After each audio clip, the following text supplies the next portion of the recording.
Hi guys, मेरा नाम है राजीव पांडे। मैं आप सबके लिए लेकर आ गया हूँ electrical design drawing estimating second में न्यू क्लास। इसमें हम आपको बताएंगे मैकेनिकल इंटरलॉकिंग।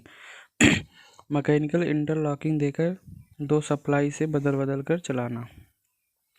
मैकेनिकल इंटरलॉकिंग क्या है? मैकेनिकल मतलब जैसे क्या होगा, मैकेनिकली कुछ ऐड होंगे। मैकेनिकली ऐड होने का मतलब जैसे हमने लिमिट स्विच पढ़ा था पीछे। लिमिट स्विच में क्या होता है कि लिमिट स्विच जैसे कि यहाँ पर एक होता है लिमिट स्विच के लिए यहाँ पर एनो होता है।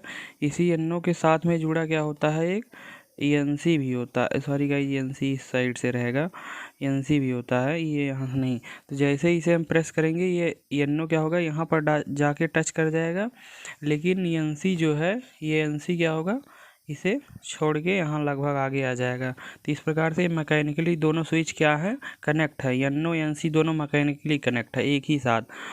तो इसी का हम यूज करेंगे। मैकेनिकल इंटरलॉकिंग यही होता है। इसकी कंट्रोल वायरिंग में हम आपको बताते हैं कि जैसे ये हमने मान लो सप्लाई 1 है, सप्लाई 1 के लिए हमने एक फेज दिया, न्यूट्रल अभी बाद में देते हैं। तो ये क्या हो गया, हमें दो कॉन्टेक्टर यूज करेंगे क्योंकि सप्लाई बदल कर चलाना है। तो ये फ्यूज हो गया। फ्यूज के बाद क्या होगा, एक बटन लगेगा, एनसी बटन।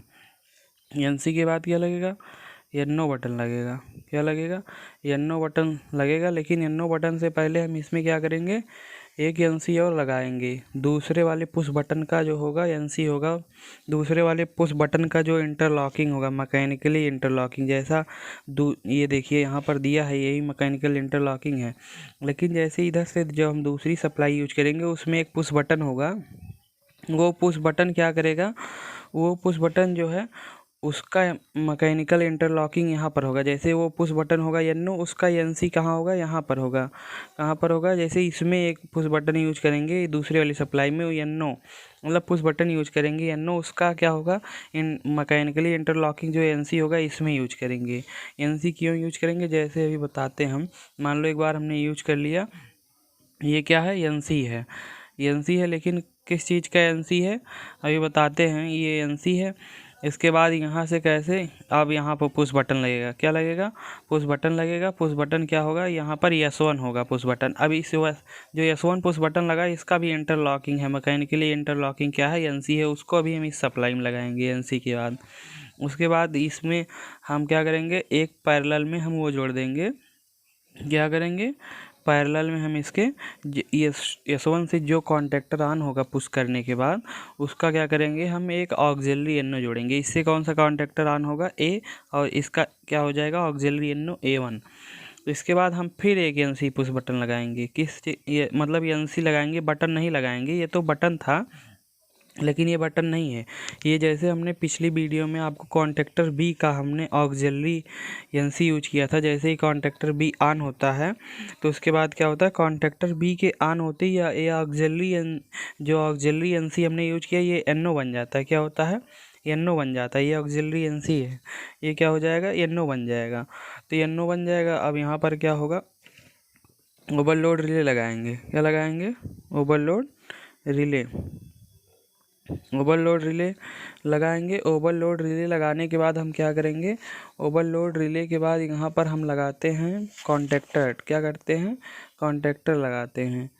कॉन्टेक्टर हमने पिछली वीडियो में आपको जो पढ़ाया था उसमें ओवरलोड रिले हम बताना ही भूल गए थे। उसके भी कंट्रोल वायरिंग में क्या होता है, ओवरलोड रिले लगता है। लेकिन हमने आपको बताना ही भूल गए कि उसमें कॉन्टेक्टर की मतलब जो कॉन्टेक्टर यूज किए थे उससे पहले हमें ये न्यूट्रल हमने दे दिया कॉन्टेक्टर में। और पिछली वीडियो में हमने जो आपको कंट्रोल वायरिंग बताई थी उसमें हमने ओवरलोड रिले का यूज करना भूल गए थे। सॉरी गाइस उसके लिए। तो इस क्या है कि अब इसमें मैकेनिकल इंटरलॉकिंग होगी तो हम दूसरी सप्लाई के लिए जब इमेज बनाएंगे तो मैकेनिकल इंटरलॉकिंग अभी आपको समझाएंगे। ये है, क्या हो गया, हमारा फ्यूज हो गया। दूसरे सप्लाई के लिए कंट्रोलिंग, कॉन्टेक्टर की कंट्रोलिंग के लिए इतना हमें क्या करना पड़ रहा है, सिस्टम बनाना पड़ रहा है, ये कंट्रोल वायरिंग कॉन्टेक्टर की। तो यहाँ पर क्या होगा, उसके बाद एनसी पुश बटन लगेगा जो कि क्या होगा, किसी से इंटरलॉक नहीं होगा।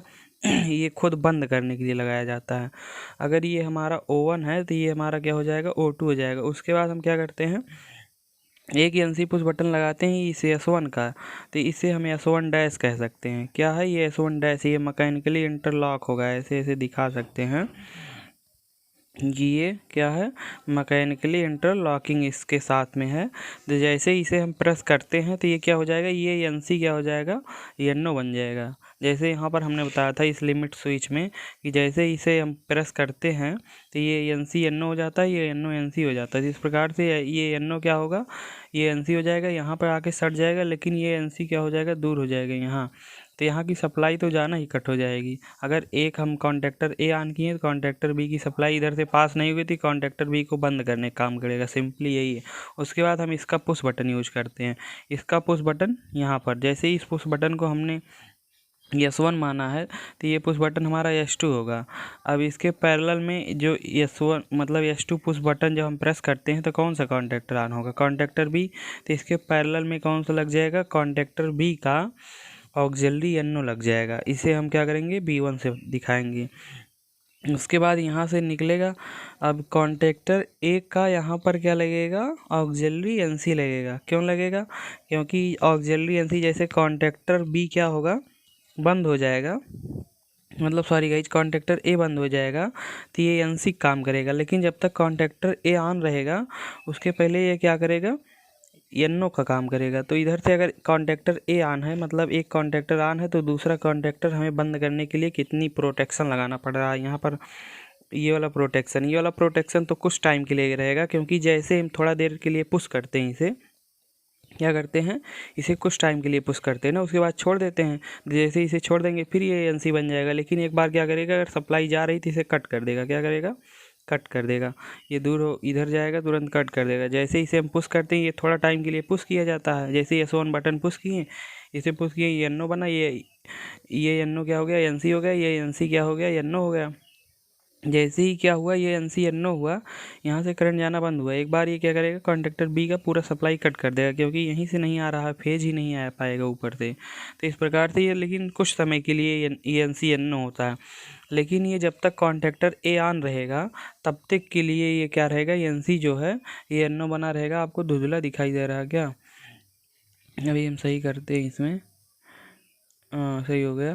तो इस प्रकार से ये क्या रहेगा, जब तक कॉन्टैक्टर ए ऑन रहेगा तब तक ये एनसी क्या रहेगा, एनओ बना रहेगा। तो इस प्रकार से अगर सप्लाई किसी वजह से यहाँ तक आ भी रही है किसी कारण बस गलती से, तो इससे आगे नहीं जा पाएगी, इससे आगे नहीं जा पाएगी। क्योंकि जब ये कॉन्टैक्टर भी ऑन ही नहीं होने देगा, क्योंकि जब इसको हम पुश करते हैं तो एक बार सप्लाई इधर से पास होती, इधर से जाना आवश्यक है। इसके बाद क्या लगाएंगे, ओवरलोड रिले, क्या होगा, ओवरलोड रिले होगा। ये ओवरलोड रिले हो गया। उसके बाद ओवरलोड रिले के बाद कॉन्टैक्टर बी यूज किए हैं हम। उसके बाद न्यूट्रल। अब इसकी पावर सप्लाई देखते हैं। जैसे हमने ये पावर सप्लाई देखी है, दोनों में यहाँ से चला, दोनों में देखिए एक साथ यहाँ से चला, फ्यूज को पास किया, फ्यूज को पास किया, एनसी पुश बटन को पास किया, यहाँ पर भी पास किया।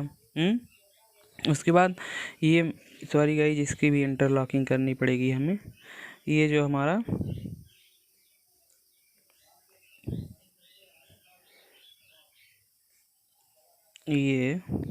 ये पुश बटन, इसकी जैसे इसे क्या करते हैं, हम इसे पुश करते हैं, ये भी क्या हो जाएगा, एनओ हो जाएगा। तो क्या है, ये अभी इंटरलॉकिंग हो गई है इस प्रकार से।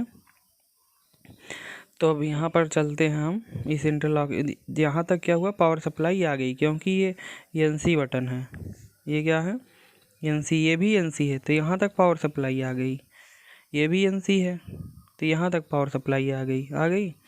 उसके बाद जैसे ये S1 डैश है, ये ऐसे S2 डैश। लेकिन अब समस्या ये पड़ती है कि हम कौन सा कॉन्टैक्टर पहले ऑन करना चाहते हैं। मान लो हम कॉन्टैक्टर ए को ऑन करना चाहते हैं, तो हम ए वाले में जो पुश बटन है नो, उसे प्रेस करेंगे। इसे हम प्रेस किए एक बार, ये जो नो था एनसी हो गया।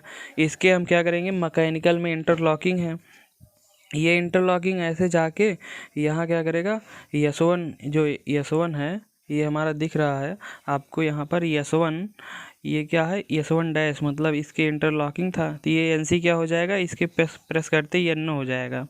तो यहाँ से पावर सप्लाई जाना बंद हो गई, ये यहाँ तक पावर सप्लाई नहीं आ रही थी। इसको हम प्रेस भी अगर करेंगे तब भी कोई दिक्कत नहीं। अब एक बार जैसे ही इसे हमने प्रेस किया, अब करंट ये वाला यहाँ तक फ्लो हो गया। फ्लो होने के बाद ये कॉन्टैक्टर बी का ऑक्सिलरी एनसी है, कॉन्टैक्टर बी का ऑक्सिलरी एनसी है। जब तक कॉन्टैक्टर बी में पावर सप्लाई नहीं जाएगी तब तक ये एनओ नहीं होगा। तो कॉन्टैक्टर बी में पावर सप्लाई जा ही नहीं रहा है। जब पावर सप्लाई नहीं जा रहा थी, ये अभी एनसी बना, अभी करंट यहाँ से पास हो गया, उसके बाद ओवरलोड रिलेस पास हो जाएगा, ए तक पास हो जाएगा, ए क्या हो जाएगा, एनर्जाइज। तभी क्या हो गया, यहाँ से पावर सप्लाई यहाँ तक गई और कॉन्टैक्टर ए ऑन हो गया। कॉन्टैक्टर ए ऑन होने से हमें क्या होता है, एक जैसे ही कॉन्टैक्टर ए ऑन हुआ, इसका जो ऑक्सिलरी एनओ होगा, कॉन्टैक्टर ए का ऑक्सिलरी एनओ कहाँ यूज किया गया, यहाँ पर। ये क्या होगा, ये तुरंत इधर आके यहाँ पर सट जाएगा। अभी ये एनओ है, जैसे ही पावर उसमें आएगा कॉन्टैक्टर में, ये एनसी हो जाएगा। एनसी होते ही अब इसे अगर हम इस पुश बटन को छोड़ भी देते हैं, S1 को, जैसे ही इसे हमने छोड़ा ये एनओ हो गया। ये जो ये एनसी था ये एनओ हुआ था जब तक हम इसे S1 को पुश करके रखे थे। क्या करके रखे थे, जब तक S1 को पुश करके रखे थे ये एनओ था, क्या S1 डैश एनओ था। लेकिन जैसे ही इसे हमने छोड़ा ये भी क्या हो गया, एनसी हो गया। तो ये पावर सप्लाई तो यहाँ तक तो पास हो गई, क्या हुई, यहाँ तक तो पावर सप्लाई पास हुई। अब लेकिन अगर अब पावर सप्लाई जब पास हुई तो हम इधर से क्या होगा, पावर सप्लाई पास हुई तो यहाँ से अगर हम S2 पुश बटन को प्रेस भी करते हैं तो करंट इतना तो पास होगा। लेकिन ये जो कॉन्टैक्टर A2 है ये ऑक्सिलरी क्या है, एनसी है, किसका, कॉन्टैक्टर ए का। यहाँ पर कॉन्टैक्टर ए नहीं है, कॉन्टैक्टर ए का ऑक्सिलरी एनसी है। कॉन्टैक्टर ए अब हमारा ऑन हो चुका है, हमने जब इसको प्रेस किया था। तो जब तक ये ऑन रहेगा तब तक ये एनसी क्या बना रहेगा, एनओ। करंट यहाँ तक पास हुआ इसके S2 के पुश करने के बाद भी, लेकिन अब यहाँ से नहीं पास होगा। यहाँ से तभी पास होगा जब हमारा कॉन्टैक्टर ए बंद हो जाएगा। कॉन्टैक्टर ए जैसे ही बंद हो जाएगा ये फिर एनसी हो जाएगा आपका। जब इसे हम पुश करते हैं तो यहाँ से करंट जाना बंद हो जाएगा और हम इसे गलती से पुश भी नहीं करेंगे, नहीं तो क्या होगा, ये तुरंत बंद हो जाएगा। क्योंकि जैसे ही हम इसे पुश करते हैं ये इंटरलॉकिंग है, दोनों में क्या है, इंटरलॉकिंग है। तो ये करंट यहाँ यहीं पर बंद कर देगा, यहीं से नहीं जाने देगा। जब ये दोनों इंटरलॉकिंग है, S2 और ये S2 डैश, तो जैसे ही इसे हम पुश करते हैं बस ये करंट यहीं से जाना बंद हो जाएगा। तो ये कॉन्टैक्टर बंद हो जाएगा। कॉन्टैक्टर बंद होते ही ये जो कॉन्टैक्टर का ऑक्सिलरी एनसी यहाँ लगाया गया है, ये एनओ, जब कॉन्टैक्टर ए ऑन था तो ये एनओ था, लेकिन ये फिर से क्या हो जाएगा, एनसी हो जाएगा।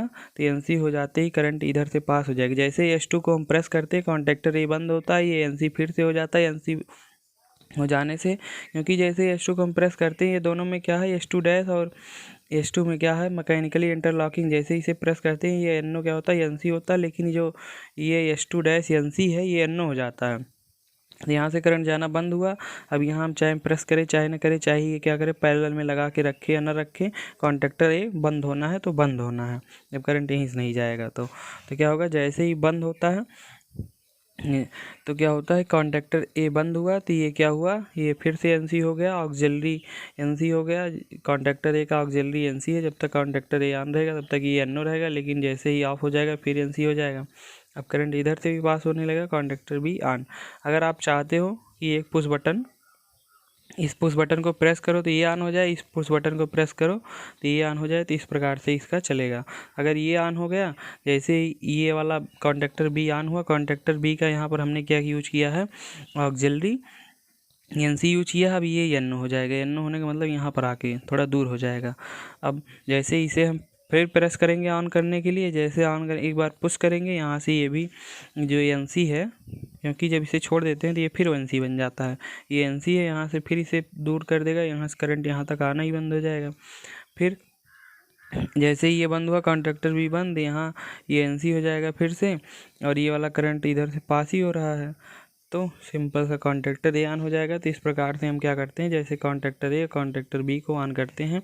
अब की बार हम इसमें मैकेनिकल इंटरलॉकिंग देकर दो सप्लाई से बदल बदल कर चलाना है। इस वाले में हम आपको सिर्फ कंट्रोल वायरिंग बताएंगे।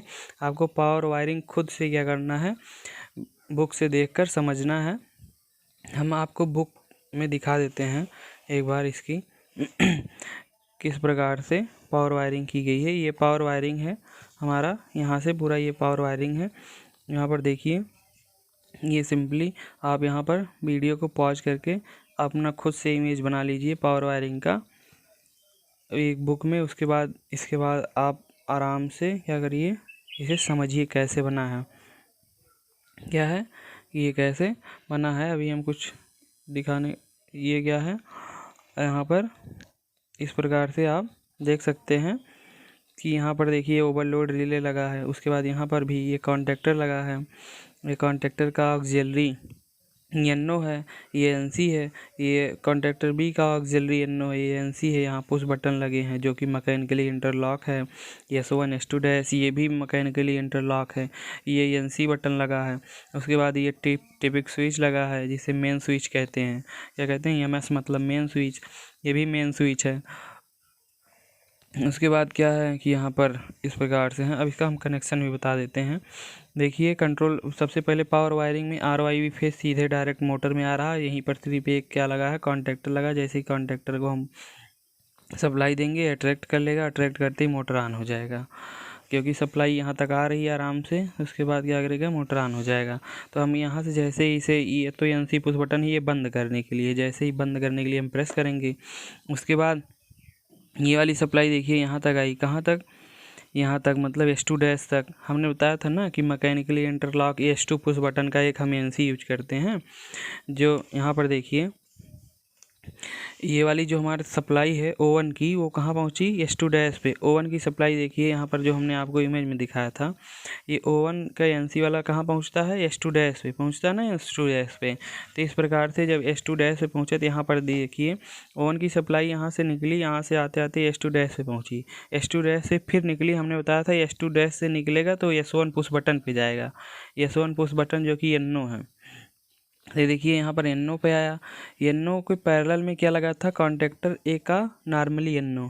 तो इसके पैरेलल में देखिए एक यहाँ पर जुड़ा हुआ है आगे, और दूसरा वाला ये जो S1 है यहाँ से देखिए यहाँ पर आके जुड़ा है, ये पैरेलल में जुड़ा हुआ है।